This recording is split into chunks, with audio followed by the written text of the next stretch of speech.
Welcome back to Ep.5 of your Bitcoin marketing block.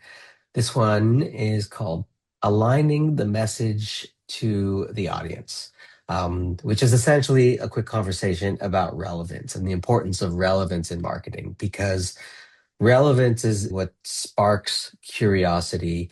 Curiosity is what leads to learning.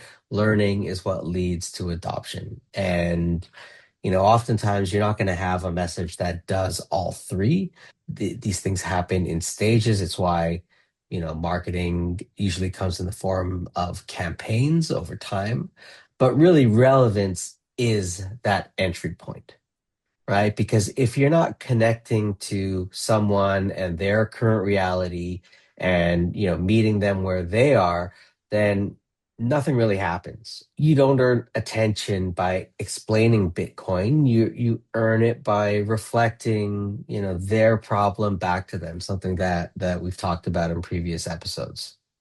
Yeah, it's interesting because you can really tell when if you're in a conversation with someone and then you touch on something that all of a sudden is relevant to them or that they're receptive to, right? They kind of open up.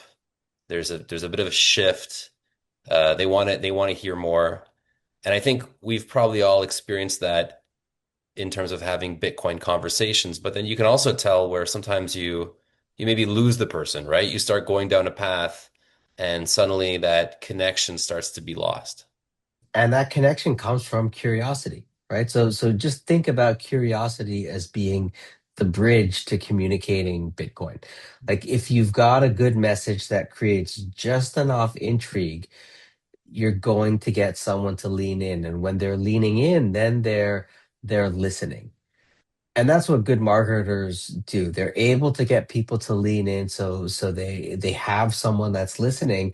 But then it's important to match the depth of the message to someone's awareness level, right? So someone completely new needs maybe some relatable hooks, like protect your savings or whatever it is. But someone who's a little bit deeper in the funnel and wants to understand more of the specifics around Bitcoin can get more informational or more complex messaging.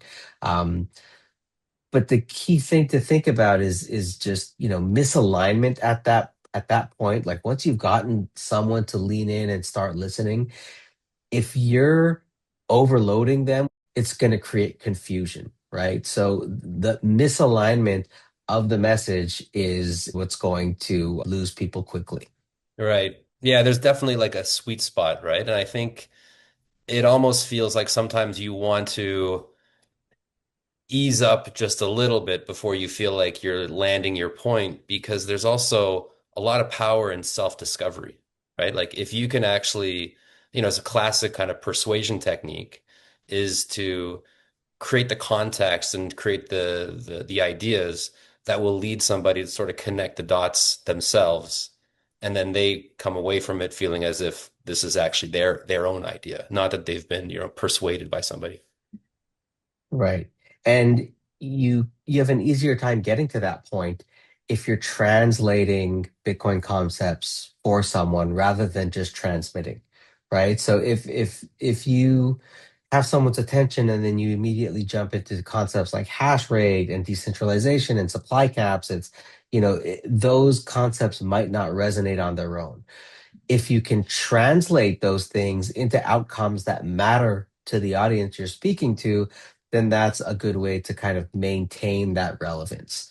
Um, and it's when you break it down into communications in this way, it starts becoming easier to understand how alignment drives adoption, right? And like when you're meeting people exactly where they are, that learning path, you alluded to it with self-discovery, like it feels very natural, Hmm. right? And when you've got someone realizing, oh, this is relevant to me and my situation, they're also likely to think, okay, this is now interesting, and this is worth understanding, and this is worth taking additional steps to learn more. And ultimately, it is about aligning the message to the audience where you can spark that curiosity through relevance.